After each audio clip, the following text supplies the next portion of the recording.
Sur des MG4 qui roulent en ce moment, le maintien de voie, censé vous garder dans votre file, tire au contraire la voiture vers le fossé. Plus de 100 propriétaires l'ont signalé à Which, l'équivalent britannique de notre UFC Que Choisir en 2024. Le genre de panne qu'un essai presse d'une journée ne voit jamais, invisible sur le papier, vécu chaque matin par celui qui conduit. Et c'est précisément ce que mesurent les chiffres des propriétaires, jamais la brochure. Je classe les marques chinoises de la pire à la meilleure là-dessus, pas sur le baratin du service com. Et la meilleure place va vous surprendre. Commençons par tuer la phrase que vous avez entendue partout cette année. Les voitures chinoises sont parfaites. Elle a été prononcée par un présentateur du 13h, reprise sur RMC en avril 2026. Voilà où on en est. La pub a gagné jusque dans la bouche des gens censés vous informer. 7 ans de garantie, un écran géant, une batterie généreuse, un prix cassé. La promesse tient toujours le même discours. Sauf que la promesse, elle vous vend la voiture. Les données, elles, vous disent ce qu'elle coûte après. Et l'après, c'est tout ce qui compte pour un type qui garde sa voiture 8 ou 10 ans. Alors je vais classer les marques réellement achetables en France, de la pire à la meilleure, sur 3 critères que je vous annonce maintenant pour qu'on soit d'accord. 1. La fiabilité électronique et logicielle constatée, pas au salon, chez le propriétaire. 2. Le service après-vente, le réseau, la disponibilité des pièces. 3. La décote et la liquidité, autrement dit ce que vous récupérez le jour où vous revendez, et surtout, en combien de temps. On descend le classement. La pire d'abord. Numéro 5, GWM, et sa marque Aura, celle du petit Funky Cat que vous avez peut-être vu passer. Pourquoi la pire? Pas parce que la voiture roule mal, parce que la marque est en train de partir. En 2025, GWM ferme son siège européen et son réseau de concessionnaires se réduit. Les propriétaires se retrouvent à s'inquiéter pour leur après-vente et leur assistance future. Et là, il faut que vous saisissiez le mécanisme, parce qu'il est simple et brutal. Une garantie, ça ne vaut rien sans la marque derrière. On vous vend 8 ans de garantie sur la batterie comme une preuve de confiance. Mais une garantie, c'est un contrat. Si le réseau se vide, si l'importateur plie boutique, à qui vous présentez le contrat? Vous vous retrouvez avec une voiture à garder 8 ans, d'une marque qui, elle, ne sera peut-être plus là dans 3. Pas de pièces, pas d'atelier agréé, pas d'interlocuteur. Une garantie orpheline, une électronique fragile et personne pour la réparer. Voilà pourquoi elle ouvre le classement. On ne parie pas 8 ans de sa vie automobile sur une enseigne qui range déjà les meubles. Numéro 4, Chery, qui débarque en France sous 2 noms, Omoda et Jayco. Et là je serai court, parce que le problème tient en une phrase. On n'a rien, aucune donnée propriétaire, aucun recul, aucun historique. La marque vise seulement 70 concessions au printemps 2026, c'est-à-dire qu'au lancement, le réseau est quasi inexistant. Alors on vous colle 7 ans de garantie sur l'affiche, comme les autres. Mais acheter une marque sans historique, c'est signer un chèque en blanc sur la fiabilité. Vous êtes le crash test. Vous êtes le premier de cordée qui découvre les défauts à sa place. Et le jour de la revente, bonne chance pour vendre une occasion d'une marque que l'acheteur suivant ne connaît même pas. Une inconnue au réseau fantôme. On passe. Numéro 3. MG, la grosse cliente. Première marque chinoise de France, 35 108 immatriculations en 2025, un record. La marque que la pub met le plus en avant. Et c'est justement pour ça qu'il faut regarder ces chiffres à elle de très près. MG termine dernière du classement fiabilité Wattcar 2025, 30e sur 30 marques. Le fameux Wooden Spoon, la cuillère en bois du dernier de la classe. Wattcar, c'est une enquête menée auprès des propriétaires britanniques, je le signale, données UK, pas françaises. 28% des propriétaires MG signalent une panne. Et le défaut numéro 1, ce n'est pas le moteur. Ce sont les équipements électriques hors motorisation, la navigation, l'écran, l'infotainment. Sur le MG4 précisément, celui du fossé de mon introduction, la note tombe à 63,8% de fiabilité en 2024. Dernier des 18 électriques de sa catégorie. Alors, expliquons ce maintien de voie, parce que c'est un cas d'école. Une caméra lit les lignes blanches sur la route, et un petit moteur agit sur la direction pour vous recentrer dans votre voie. Sur le papier, un ange gardien. Sur le MG4, l'ange gardien a mal lu, et il a poussé le volant du mauvais côté. Un propriétaire décrit la voiture qui émet une alerte, verrouille la direction et tire vers le bas-côté. Un autre, un déport vers la voiture d'à côté. MG a fini par développer une mise à jour, la SC077, déployée en janvier 2025 avec l'agence britannique. Et l'autorité anglaise a tranché, le défaut n'atteint pas le seuil d'un rappel de sécurité, donc pas de rappel. Et c'est tout le problème de cette nouvelle fiabilité. Une panne mécanique, vous l'entendez, vous la sentez, un garagiste la répare avec une pièce. Un bug logiciel, il dépend d'une mise à jour que le constructeur veut bien pousser, quand il veut bien la pousser. Et une mise à jour, ça peut aussi casser autre chose. Sur ce même MG4, un bulletin technique documente un superlock possible. Véhicule en marche, porte verrouillée, clé désactivée, vitre bloquée. Vous voyez le genre. Le même défaut de fond revient sur les MG ZS et HS. La plateforme connectée eSmart qui gèle, perd la connexion ou voit des fonctions disparaître après une mise à jour. Ce n'est pas une pièce à 50 €, c'est un cerveau embarqué que vous ne pouvez ni ouvrir, ni contourner, ni faire réparer au coin de la rue. Maintenant, le service après-vente. Et là, on entre dans le concret de votre portefeuille. En France, des propriétaires MG ont documenté jusqu'à 11 semaines sans voiture, faute de pièces. 11 semaines, presque 3 mois. Les délais sur une pièce de carrosserie chinoise, c'est 3 à 8 semaines, selon Capcar en 2026. Et le pompon, MG a communiqué fièrement en 2025 sur l'ouverture de sa première plateforme nationale de distribution de pièces en Europe. Sa première traduction, jusque-là, les pièces, on les attendait.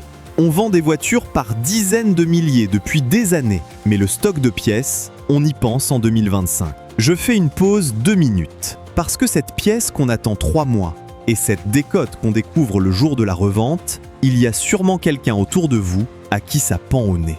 Celui-là, avant qu'il retourne chez le concessionnaire, faites-lui regarder ce classement en entier, qu'il choisisse en connaissant le prix réel, pas seulement celui de l'étiquette. On reprend. Parce qu'il faut être juste avec MG, et c'est pour ça qu'elle est 3e et pas dernière. Tout n'est pas à jeter. La MG5 affiche 94,1% de fiabilité au Wattcar 2025.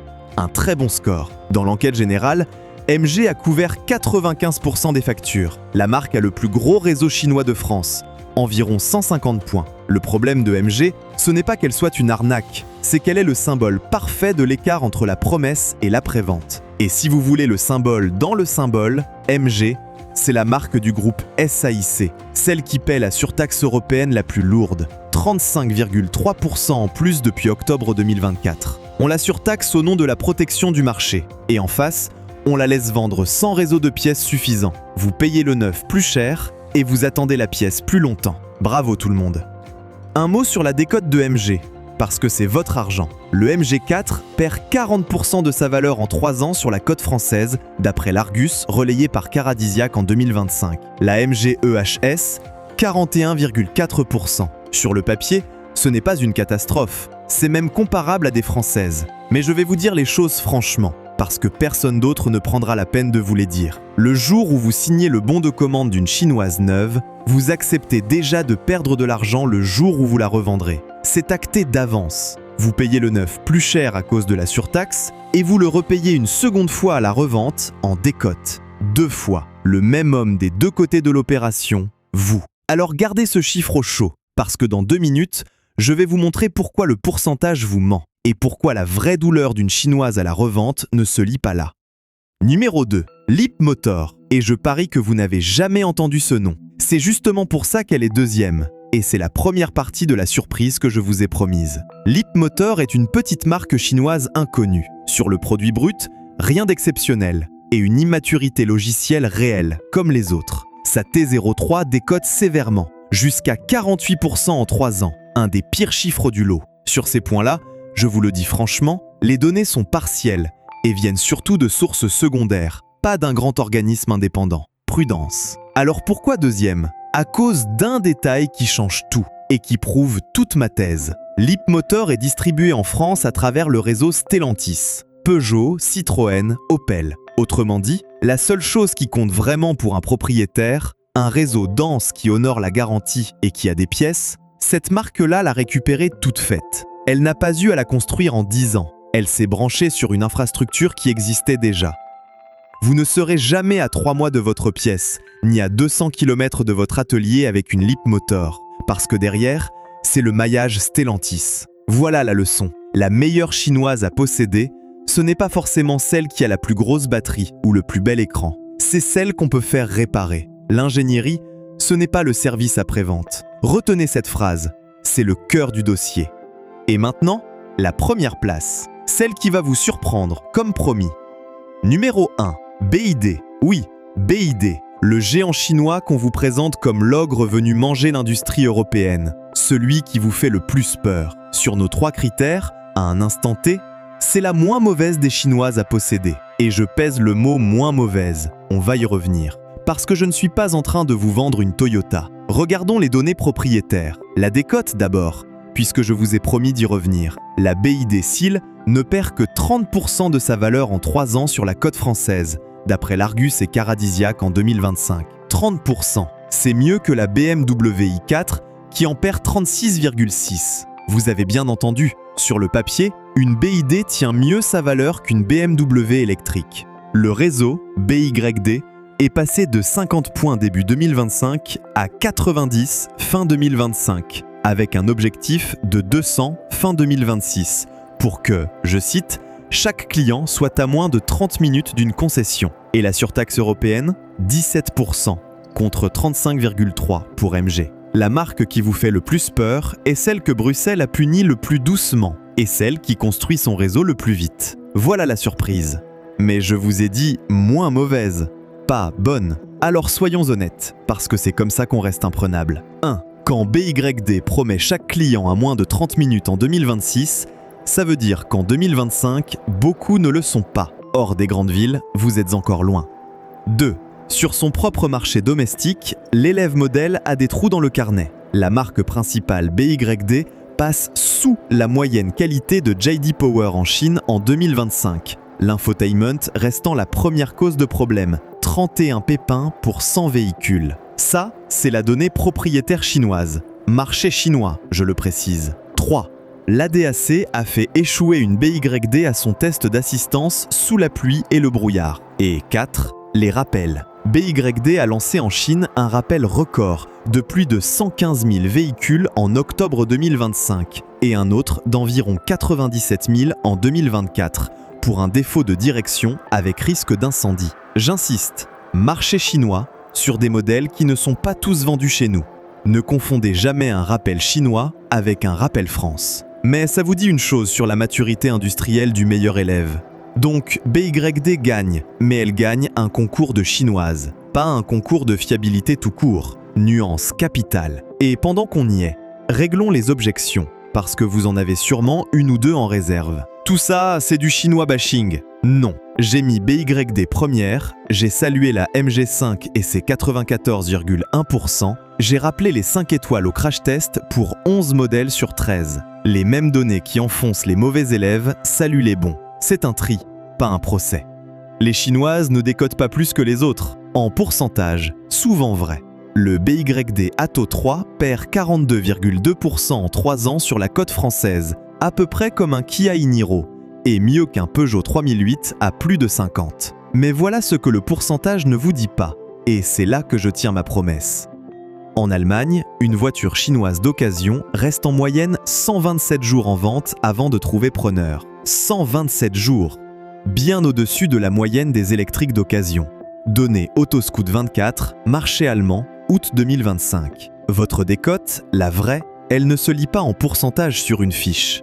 Elle se lit en semaines d'attente, capot fermé, personne à l'horizon. Parce que l'acheteur d'occasion, lui, il se pose la question que le vendeur préfère éviter. Qui achète une chinoise d'occasion s'il ne sait pas où la faire réparer? La cote annonce un prix. La liquidité vous dit combien de temps et combien de marge il faut lâcher pour toucher cet argent. Et cette marge, c'est l'acheteur d'occasion qui vous la fait cracher. Le réseau que le constructeur n'a jamais bâti, la confiance qu'il n'a pas installée, les pièces qu'il n'a pas stockées. Tout ça, ce n'est pas l'importateur qui le paie. Ce n'est pas Bruxelles qui a surtaxé ses voitures en octobre 2024 au nom de la protection du marché tout en les laissant vendre sans après-vente derrière. C'est vous, le particulier. Vous absorbez seul la perte que tous les autres ont encaissée en vente.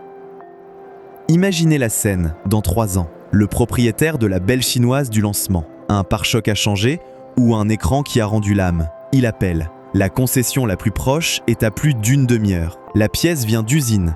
Comptez plusieurs semaines. Pas de voiture de courtoisie garantie. Et le jour où il voudra revendre pour arrêter les frais, elle restera là, capot fermé, à attendre 127 jours qu'un acheteur ose. Et quand cet acheteur osera enfin, ce sera au prix qu'il fixe, lui, pas à celui de la cote. La perte, elle, restera pour le propriétaire, comme toujours. Pendant tout ce temps, à la télévision, la même pub tournera en boucle, avec la même promesse, dans la bouche du même présentateur. 7 ans de garantie, un grand écran, une batterie généreuse, et pas un mot sur les 11 semaines qu'il va passer à pied.